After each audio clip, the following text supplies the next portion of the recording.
Meus irmãos, vamos abrir a palavra de Deus no Evangelho segundo João.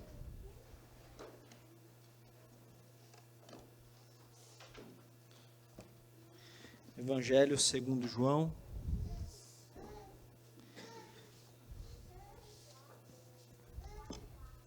Capítulo 13.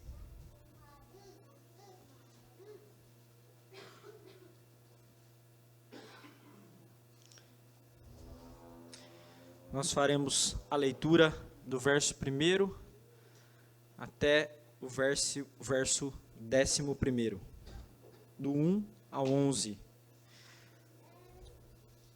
Diz assim a palavra de Deus: Ora, antes da festa da Páscoa, sabendo Jesus que era chegada a sua hora de passar deste mundo para o Pai, tendo amado os seus que estavam no mundo, amou-os até o fim. Durante a ceia, tendo já o diabo posto no coração de Judas Iscariotes, filho de Simão, que traísse a Jesus, sabendo este que o Pai tudo confiara às suas mãos e que ele viera de Deus e voltava para Deus, levantou-se da ceia, tirou a vestimenta de cima e, tomando uma toalha, cingiu-se com ela. Depois, deitou água na bacia e passou a lavar os pés aos discípulos e a enxugar-los com a toalha com que estava cingido. Aproximou-se, pois, de Simão Pedro, e este lhe disse: Senhor, tu me lavas os pés a mim? Respondeu-lhe Jesus: O que eu faço não o sabes agora, compreendê-lo-ás depois. Disse-lhe Pedro: Nunca me lavarás os pés. Respondeu-lhe Jesus: Se eu não te lavar, não tens parte comigo. Então Pedro lhe pediu: Senhor, não somente os pés, mas também as mãos e a cabeça. Declarou-lhe Jesus: Quem já se banhou não necessita de lavar senão os pés. Quanto ao mais, está todo limpo. Ora, vós estáis limpos, mas não todos, pois ele sabia quem era o traidor. Foi por isso que disse: nem todos estáis limpos. Até aqui a leitura da palavra de Deus. Vamos orar mais uma vez. Ó Senhor, nós te louvamos pelo privilégio que nos concede de sermos convocados para o culto e ouvirmos a Tua palavra. Nós rogamos que a Tua palavra produza os efeitos exigidos por ela mesma, Senhor, em nós. Nós carecemos da ação e da obra do Espírito Santo, a fim de que essas verdades não sejam só informações para nós. Ajuda-nos, Senhor, a vermos a glória e a grandeza de Cristo, nosso Redentor, e magnificados por Sua beleza, nós então andemos em novidade de vida. Ó Deus, que a visão do Evangelho continue a mudar a nossa vida de dentro para fora.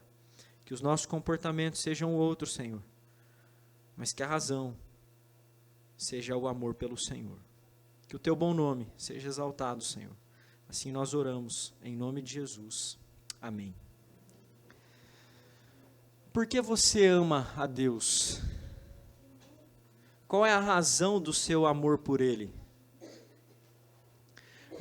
Bernardo de Claraval, um abade francês do século XI, considerado um mestre da igreja, disse o seguinte: o motivo para se amar a Deus é o próprio Deus.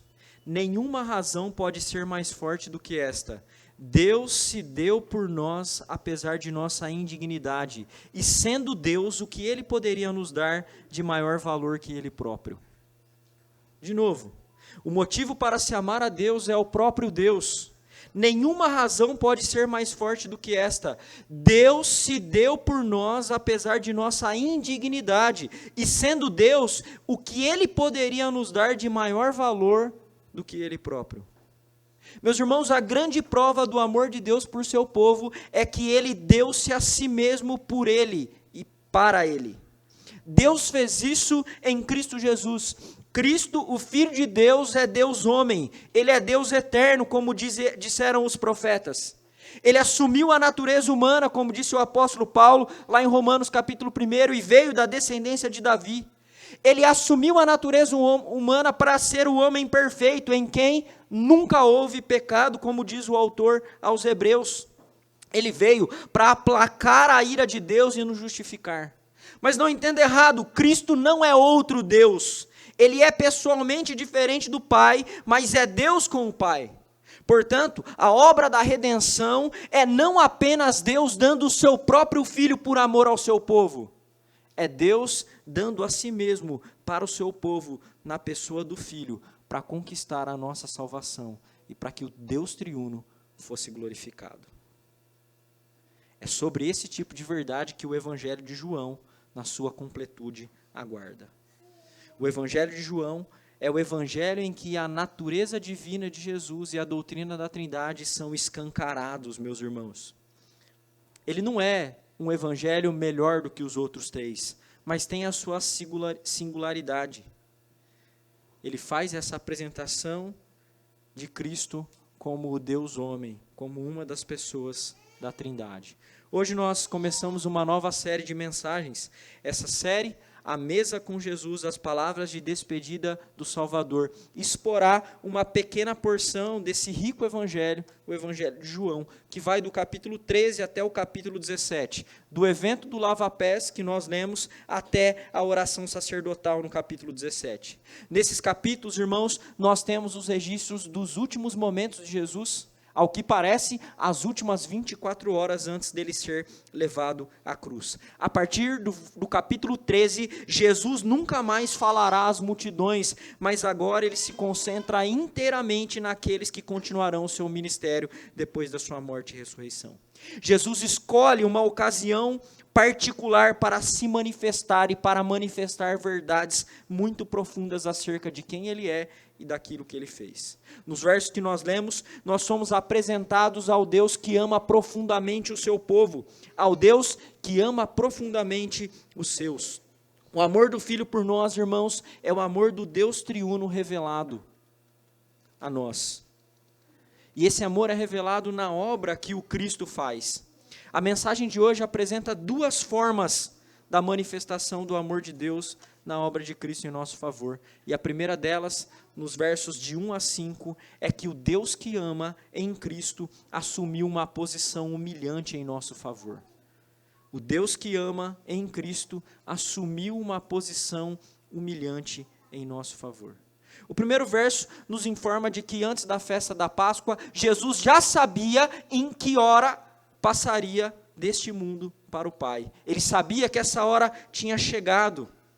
Ele estava prestes a ser levado para a morte e morte de cruz. Veja como João demonstra o controle do Senhor o tempo todo. Acompanhe aí a exposição na sua Bíblia e veja o que diz o texto. Além de saber que a sua hora estava chegando, o verso 3 também nos informa que Jesus sabia que viera de Deus e que voltava para Deus. Diferente de Jesus, no verso 7, se você vir, é demonstrado que Pedro não sabe o sentido daquilo que estava acontecendo, mas Jesus sabia até mesmo quem era o traidor. Olha o verso 11. João quer informar os seus leitores que Cristo não é uma vítima, ele não está andando por um percurso acidentado sem saber aonde pisa. Cristo está no controle da história, ele sabe que a sua hora chega e sabe aquilo que ele deve fazer, porque ele é o Deus homem empreendendo a redenção dos seus. O verso 1 faz uma afirmação bastante contundente acerca do nosso Senhor Jesus Cristo, irmãos. Ele amou os seus e amou-os até o fim. A frase amou-os até o fim tem um duplo significado. O fim refere-se ao tempo, isto é, até o fim da sua vida, a sua morte na cruz, mas também se refere ao grau. Ele amou-nos até o extremo, até o último grau. Até o fim significa que a sua vida terminaria na cruz. Note, irmãos, aqueles que são objetos desse amor do Senhor não são apenas os 12. O texto diz que são os seus. Não apenas os 12 que estavam com eles. Quem são estes que Jesus amou até o fim? Todos aqueles por quem ele morreu. Todos aqueles por quem ele morreu. Sem dúvida, isso não significa todos os homens da humanidade, mas isso significa todos aqueles que creem em Jesus Cristo. Isso inclui todos os crentes verdadeiros de todos os tempos. Ele amou-nos e amou-nos até o fim. Ele não titubeou quando o fim chegou, porque Ele nos amou até o fim. Irmãos, nós precisamos conhecer um pouco mais profundamente o amor de Deus. O amor de Deus é o que move a obra da redenção. Deus não nos ama porque Cristo morreu por nós. Deus não nos ama porque Cristo morreu por nós. Cristo morreu por nós porque Deus nos ama. O amor de Cristo é infinito e intenso.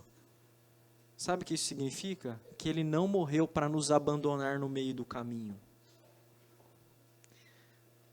Ele não vai abandonar aqueles que Ele amou até o fim. Não vai.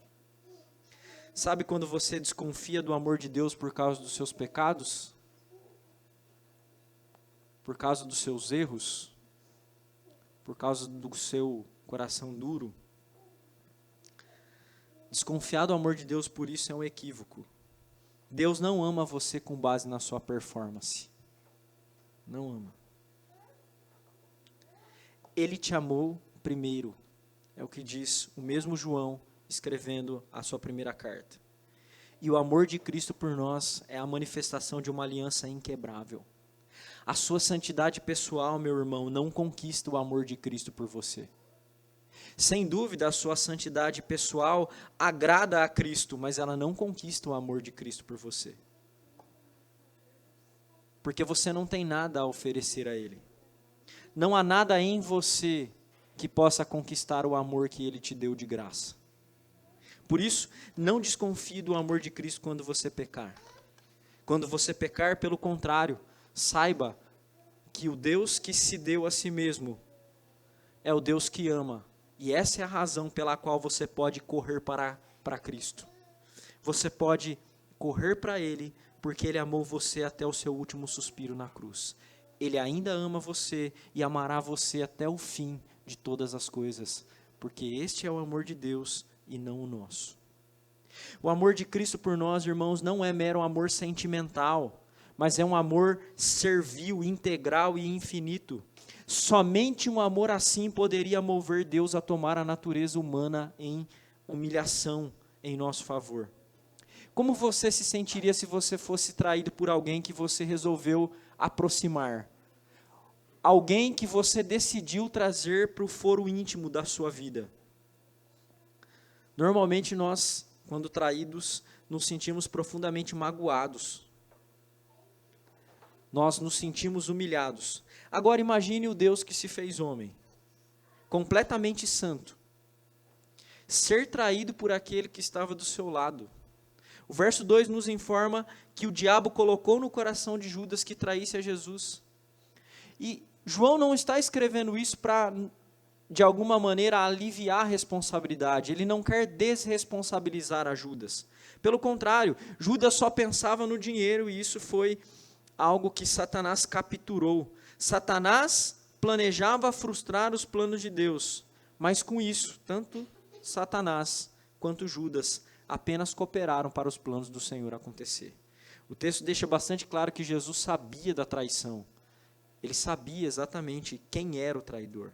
O verso 3 nos informa que mesmo sabendo que estava sendo traído, Cristo não perdeu a sua identidade, Ele não colocou em xeque a sua identidade. A traição não faria com que Ele se perdesse. Ele sabia, olha o que diz o verso 3, que o Pai tudo confiara às suas mãos e que Ele viera de Deus e voltava para Deus. Cristo é consciente da sua origem, Ele sabe que é Deus homem. E Ele está consciente da obra que precisa fazer. Ele assume o papel do Redentor divino humano, então Ele se humilha. O texto diz que Ele se levanta da ceia, tira a vestimenta superior, cinge-se com uma toalha. Depois Ele deita água na bacia e começa a lavar os pés aos discípulos e enxugar-lhes com a toalha que estava cingido. Irmãos, quando Jesus retirou a parte de cima da vestimenta e colocou a toalha em volta de si mesmo, Ele adotou as vestes de um escravo doméstico. Os rabinos jamais fariam isso. É dito de um rabino muito antigo, que era considerado um homem muito humilde, que ele fazia qualquer coisa para demonstrar a sua humildade, a não ser sair da sua posição de rabino. Socialmente, a posição que Jesus toma aqui é uma posição muito mais humilhante do que pessoas do século 21 conseguem imaginar. Era esperado, irmãos, que os discípulos tivessem feito aquela prática comum daqueles dias, que eram lavar os pés. Mas nenhum deles tolerou algo socialmente vergonhoso para uma pessoa de mínima honra. Nenhum deles. A cena toda é historicamente real e simbólica. Alguns estudiosos pensam que nessa hora Jesus ficou como um escravo oriental apenas de tanga. Um escravo doméstico que era rejeitado tanto por gentios quanto por judeus. Isso aponta para aquilo que o lava-pés simboliza. Na verdade, o lava-pés, irmãos, é uma demonstração particular da humilhação que o Redentor teria logo mais na cruz do Calvário. O lava-pés é Jesus praticando aquilo que Paulo escreveu lá em Filipenses 2, 5 a 8, que nós lemos na liturgia. Que mesmo sendo Deus, não usurpou o ser igual a Deus, mas tomou a forma de servo. Ele se humilhou a si mesmo em nosso favor. O Deus que ama se humilhou em Cristo Jesus até a morte e morte de cruz, meus irmãos. Você consegue entender o que custou a tua salvação? A nossa redenção custou a humilhação do Filho de Deus. A humilhação de Cristo, irmãos, é o maior ato da revelação do amor de Deus por nós. Por isso, quando você não se sente amado, combater a incredulidade sobre o amor de Deus não é você pedir que Deus faça ou realize seus desejos. O amor de Deus não será revelado de maneira mais intensa se Ele atender os desejos do seu coração. Entenda uma coisa, nossa insegurança sobre o amor de Deus resulta da nossa miopia e cegueira acerca do Evangelho. Sabe por que você às vezes desconfia do amor de Deus? Porque você não está enxergando direito o Evangelho. E o Evangelho é quem Jesus é e o que Ele fez. Se você enxergar direito isso, você jamais desconfiará do amor de Deus. Irmãos, é ofensivo desconfiar do amor de quem se humilhou em nosso favor. É ofensivo. Se você tem desconfiado do amor de Deus, então arrependa-se, coloque os seus olhos em Cristo, lembre-se de quem Ele é e do que Ele fez. A salvação dos homens, irmãos, exigiu que Deus se fizesse homem. O Eterno deveria sofrer a morte. O Senhor dos anjos deveria chorar de um berço. O Criador do mundo deveria ser pendurado como um escravo. É isso que dizem Stephen Charnock. A salvação dos homens exigiu que Deus se fizesse homem. O Eterno deveria sofrer a morte. O Senhor dos anjos deveria chorar no berço. E o Criador do mundo deveria ser pendurado como um escravo. E você ainda desconfia do amor dele? A prova do amor de Deus é Cristo e a cruz, irmãos. Não é aquilo que Ele faz por você hoje. A primeira manifestação do amor de Deus que nós vimos nesse texto é que o Deus que ama em Cristo assumiu uma posição humilhante em nosso favor. A segunda, nos versos de 1 a 6, é que o Deus que ama em Cristo garantiu a remoção completa de nossos pecados.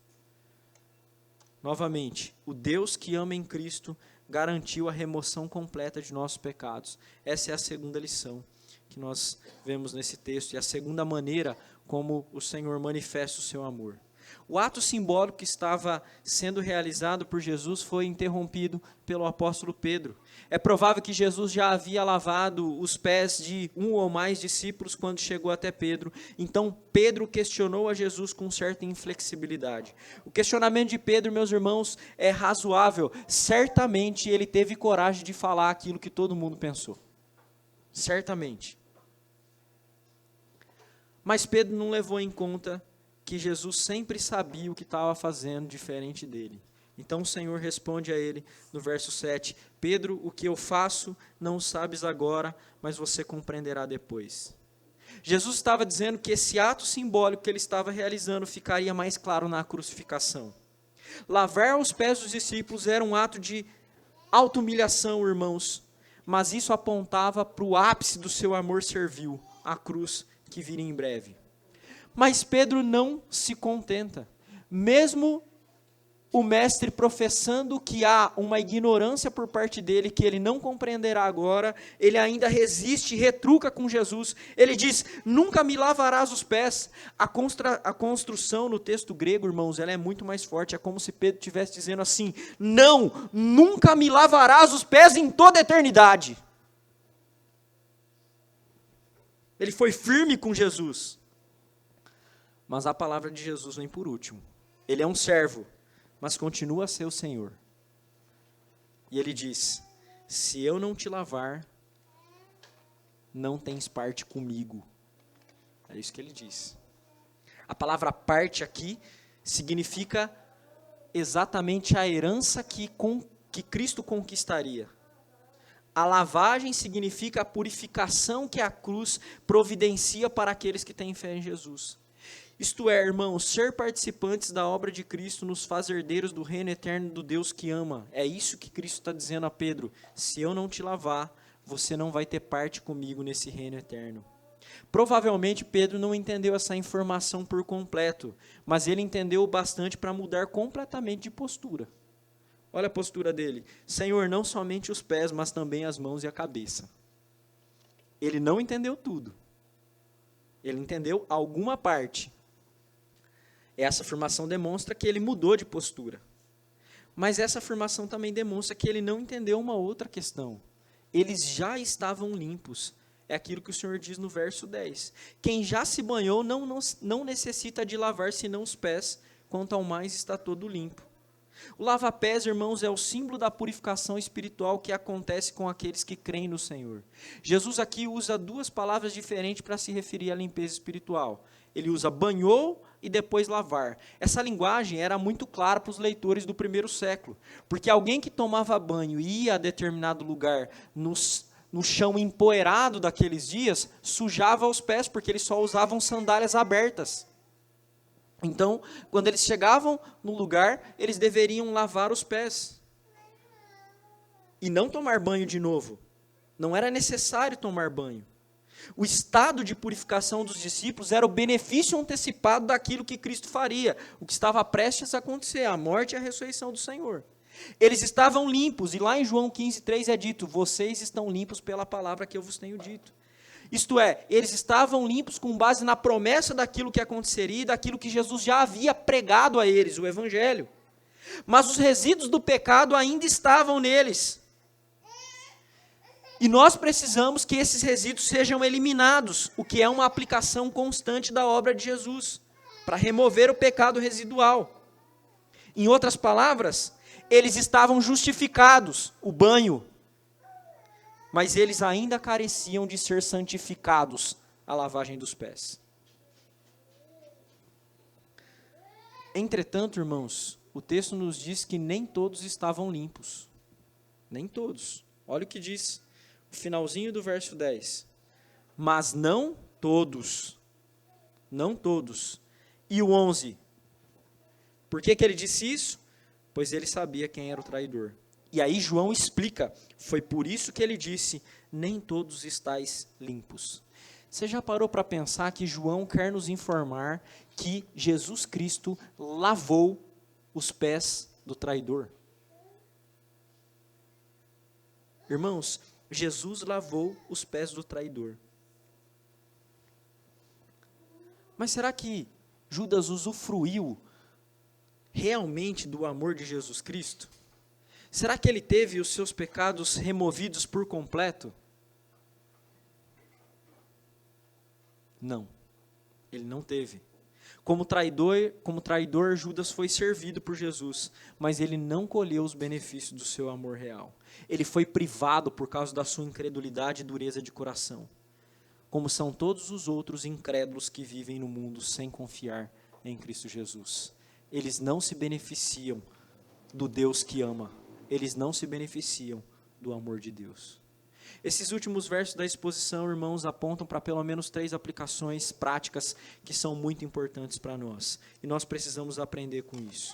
Em primeiro lugar, o significado do lava-pés é que Cristo e apenas Cristo pode remover os pecados dos homens. Só há perdão real em Cristo Jesus. Não naquilo que você faz, mas naquilo que Cristo fez. Somente em Cristo nós podemos ser considerados justos diante de Deus. Nenhuma pessoa será salvo a menos que seus pecados sejam lavados no precioso sangue de Jesus Cristo. Nenhuma pessoa. Deus nos amou e garantiu a remoção dos nossos pecados em Cristo. Portanto, meus irmãos, os seus esforços não são suficientes e nem são necessários. Somente em Cristo nós podemos ser justificados. Somente nele. Em segundo lugar, irmãos, nós aprendemos com essa passagem que mesmo aqueles que estão justificados, aqueles que estão limpos, que foram purificados, regenerados, receberam uma nova vida por parte do Senhor, ainda precisam lavar os pés, isso é, eles ainda precisam estar em um processo de santificação. A morte de Cristo garantiu a remoção completa dos pecados em nós, mas não no estado presente. Repito, a morte de Cristo garantiu a remoção completa, até mesmo da presença do pecado em nós, mas não na era presente. Por ora, nós continuamos a ser pecadores, pecadores redimidos que devem lutar contra o pecado e crescerem em santificação. Certamente, meus irmãos, a santificação requer um esforço da nossa parte. Certamente requer. Nós precisamos insistir na luta, mas nós não teremos sucesso, a não ser que o Espírito forje em nós a imagem de Cristo, a não ser que o Espírito nos dê um amor profundo por Jesus Cristo. Nós não conseguiremos ter sucesso nessa santificação. A santificação é exemplificada aqui como a lavagem dos pés, e não é uma obra diferente daquela que nos salva. A santificação como processo é a evidência que nós somos justificados. Nenhum indivíduo que diz ter sido justificado, isto é, aceito por Deus como justo, não está sendo santificado. Todo justificado está sendo santificado. É isso que nós aprendemos aqui. Finalmente, irmãos, nós aprendemos também que alguns andaram na companhia de Jesus e não foram beneficiários da sua obra. Por vezes as pessoas estão na igreja, elas são membros da igreja, elas parecem interessadas nas informações. Judas poderia facilmente ser confundido com um bom cristão se nós o víssemos entre os discípulos, irmãos. Aparentemente ele era um seguidor de Jesus. Ele permaneceu diante de duros sermões. Leia os evangelhos e você notará isso. Judas ouviu duros sermões da parte do Senhor. Assim como Judas, muitas pessoas são batizadas, fazem sua profissão de fé, servem na igreja, os seus pés são lavados, mas elas nunca se tornam beneficiárias das obras de Deus, porque elas permanecem duras de coração. Elas não se humilham, elas não se quebrantam, elas não choram pelos seus pecados, elas não se arrependem deles. Elas suportam duros sermões, mas eles não atingem o coração delas. Foi isso que aconteceu com Judas. Naquele dia, irmãos, Jesus lavou o pé de mais de um traidor. De mais de um. Ele também lavou os pés de Pedro, que logo mais o trairia. Qual a diferença entre Judas e Pedro? Qual a diferença entre eles? Talvez se nós víssemos Judas, irmãos, nos dias do ministério de Jesus, se nós pudéssemos nos transportar no templo e a gente chegasse para Judas e dissesse assim: Judas, você ama Jesus? Eu penso que Judas responderia: sim, eu amo Jesus. Como muitos falsos crentes dizem hoje. Pedro também respondeu que amava Jesus quando depois da ressurreição o Senhor lhe perguntou. Qual a diferença entre eles então?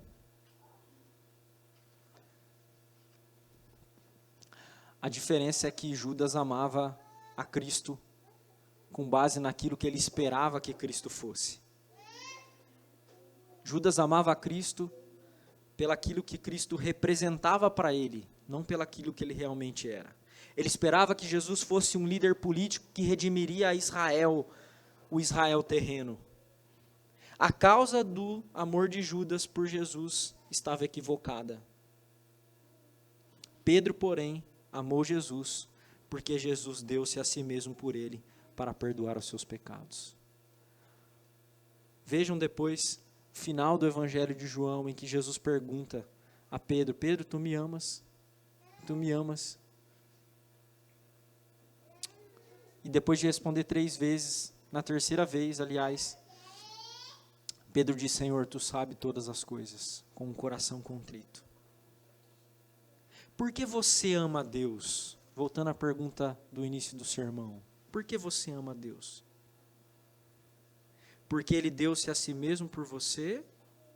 Ou porque Ele te dá uma série de coisas que você espera?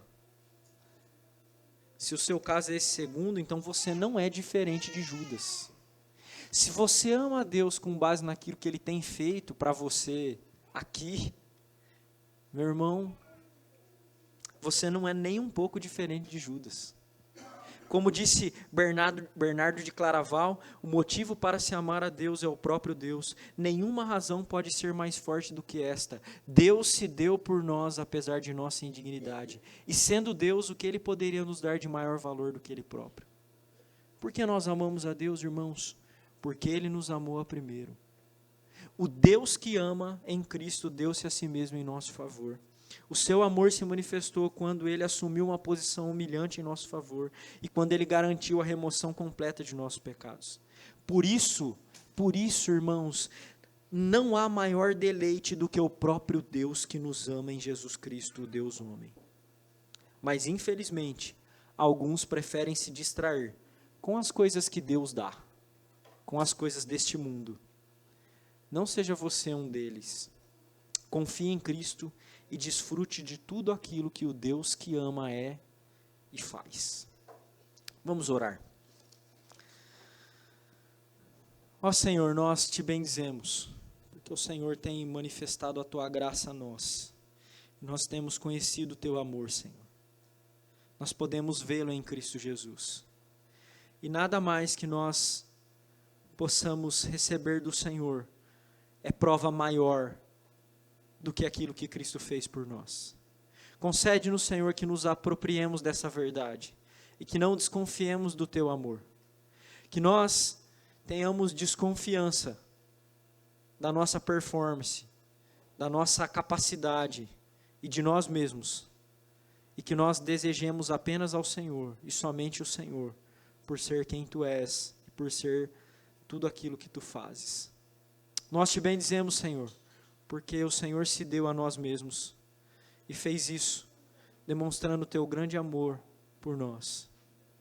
Ajuda-nos a amarmos-te, Senhor, de todo o coração. Ajuda-nos a olharmos para o Cristo servo, o Deus que serviu, e contemplarmos a grandeza do teu amor em nosso favor. Bendito seja o teu nome, Senhor.